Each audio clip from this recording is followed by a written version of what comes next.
மேச ராசி. பாருங்க, சனி பயிற்சி சொல்லும் பொழுது அந்த சனியின் தாக்கம்தான் பார்க்க வேண்டும், நல்லதும் கெட்டதும். மிச்ச கிரகத்தையும் பார்க்கலாம். மேசராசி. மேசராசிக்கு சனி பகவான் 12ஆம் பாவத்தில் வருகிறார்.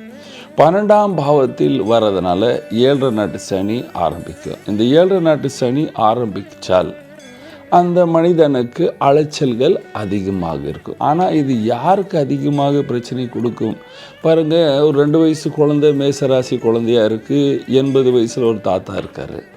பாருங்கள், 2 பேருக்கும் நடுவில் ஒருத்தர் இருக்கார், 35லேருந்து 55. இந்த 35லேருந்து 55 இருக்கிற மேஷ ராசிக்காரர்கள் இடம் மாறுறது, வெளியே செல்வது, புது முயற்சி செய்கிறது, அதில் கொஞ்சம் தடை அந்த தடை நீங்கும். ஆனால் பணம் கண்டிப்பாக வரும். ஆனால் அலைச்சல்கள் அதிகமாக இருக்கும். நீங்கள் சிறிய குழந்தையாக இருக்கீங்க, 1 மாதம் குழந்தை, 2 மாதம் குழந்தை, 2 வயசு குழந்தை. உங்களுக்கு உங்கள் அப்பாவுக்கு வீடு மாறுறதுக்கு வாய்ப்பு இருக்குது.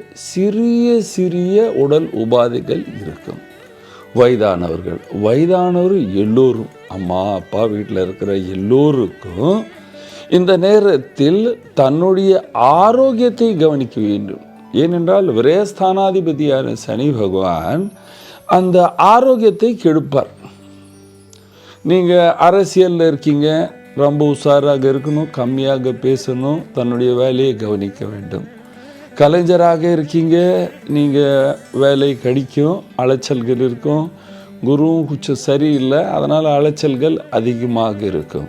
ஆனால் இந்த 18லேருந்து 25 வயசில் இருக்கிற மேஷராசிக்காரர்கள் ரொம்ப உஷாராக இருக்கணும்.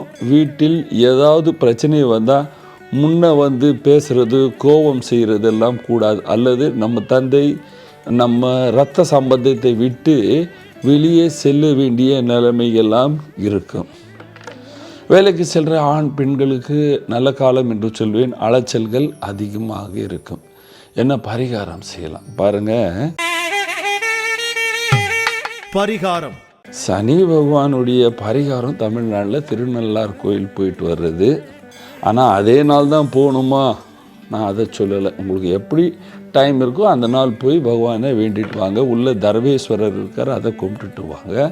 ஆனால் இந்த 7.5 வருஷம் வரைக்கும் நீங்கள் அரச மரத்தை பூஜிக்கொண்டே வர வேண்டும். அரச மரத்துக்கு தண்ணீர் விட வேண்டும். சனிக்கிழமை அங்கு ஒரு விளக்கை ஏற்ற வேண்டும். இதை செய்து கொண்டு வந்தால் சனியின் தாக்கம் உங்களை தாக்காது. நீங்கள் சுகமாக சந்தோஷமாக வாழ்வீர்கள். நன்றி, வணக்கம்.